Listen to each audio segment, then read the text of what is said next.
મુકેશભાઈએ શનિવારમાંથી antique વસ્તુઓ લઈ ફિરકી જઈ બનાવી હતી। આ સુરતથી છેલ્લા 50 વર્ષથી એક જ ફિરકીથી પતંગ ચગાવે છે। સુરતના મુકેશ સોરઠિયાની ઉંમર 75 વર્ષ છે। જોકે તેઓ છેલ્લા 54 વર્ષથી એક જ ફિરકી વાપરે છે। આ ફિરકીને મુકેશભાઈ છેલ્લા 54 વર્ષથી જીવનની જેમ સાચવી રહ્યા। ઉત્તરાયણ આવે એટલે ફિરકીમાં માંજો ભરાવી પતંગ ચગાવે। મુકેશભાઈએ વાત કરતા તેમણે કહ્યું છે, મારી ફિરકી એન્ટિક છે। મારી બાળપણની યાદ સ્વરૂપે ફિરકીને સાચવી રહ્યો છું। નાનપણમાં પૈસા હતા નહીં એટલે ભંગારમાંથી જાતે જ ફિરકી બનાવી હતી। મુકેશભાઈ કહે છે કે હું જ્યારે 9મા ધોરણમાં હતો ત્યારે ઉત્તરાયણમાં મારા મિત્ર પતંગ ચગાવતા અને હું તેમને જોઈ રહેતો, કારણ કે ત્યારે મારા ઘરની પરિસ્થિતિ સારી ન હતી। આ સમયે ફિરકી ફક્ત 4 કે 5 રૂપિયાની આવતી। હું જીદ કરતો પણ મને ફિરકી મળતી નહીં, જેથી મેં મારી જાતે ફિરકી બનાવવાનું વિચાર્યું। હું સુરતની શનિવારીમાં જૂની ફિરકી લેવા માટે ગયો, પણ તે પણ મારા બજેટમાં ન હતી। ભંગારમાંથી લાકડાના 2 રાઉન્ડ શેપના ભાગ લીધા, વચ્ચેથી એક લાકડાનો ટુકડો સાથે જોડી ફિરકીનો શેપ આપ્યો। આ લાકડાને ઘસીને તેને લીસું અને ગોળાકાર આકાર બનાવ્યો। ત્યારબાદ હું માંજાવાળા પાસે ગયો અને એમાં મારા મનપસંદ કલરનો માંજો ભરાવ્યો। ત્યારથી લઈ અત્યાર સુધી છેલ્લા 50 વર્ષથી આ જ ફિરકીમાં દોરવી ઘસાવું છું।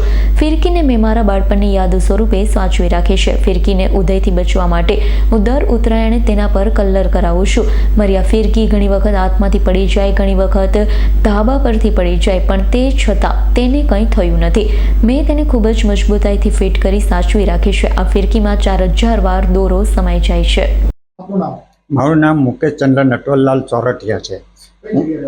સગરામપરા કૈલાસનગર નવસર્જન એપાર્ટમેન્ટ બિલ્ડિંગ નંબર 4। તમારી પાસે કઈ વર્ષો જૂની ફિરકી છે, શું છે એની રહસ્ય? એ મારી પાસે 54 વર્ષ જૂની ફિરકી મેં જાતે જ બનાવેલી। શનિવારી બજારમાંથી આ બધો ફિરકીનો સામાન લઈ આવેલો ને મેં જાતે જ ફિટિંગ કરીને બનાવેલી છે। કઈ વસ્તુનો ઉપયોગ કરવામાં આવે? એમાં વચ્ચે જે ચકડબી દોરી લપટાઈ છે તે ચકડબી આવે છે, લાકડાનો અઠો આવે છે, એ બધું ભેગું કરીને બનાવેલી। અચ્છા, આટલા વર્ષ સુધી સાચવવા પાછળનું મુખ્ય કારણ છે? એક એન્ટિક પીસ તરીકે સચવાયેલી તરીકે રહી છે ને અત્યારે આ કોઈની પાસે અમારી ફિરકી જોવા મળે પણ નહીં। કેટલી ઉંમર છે તમારી? મારી ઉંમર 71 વર્ષની છે અને દર વર્ષે નવો માંજો એની પર ચડાવું છું ને ચગાવું છું જાતે। કેટલો અંદર માંજો છો? આમાં 4 થી 5000 વાર અંદર માંજો અંદર ભરાય છે। ફિરકી આ એક એન્ટિક ફિરકી છે અને ઘણા વર્ષો સુધી આ સચવાયેલી છે। ઘણી વાર ધાબા પરથી પણ નીચે પડેલી છે તો પણ તૂટી નથી, એટલી મજબૂત છે। ત્યારે અત્યારની ફિરકીઓ બજારમાં તમે લેવા જાઓ તો 2-3 વર્ષમાં તૂટી જતી હોય છે। Bureau report S9 news Surat. અમારી તમામ માહિતીથી અપડેટ રહેવા માટે જોડાયેલા રહો S9 ન્યૂઝ સાથે।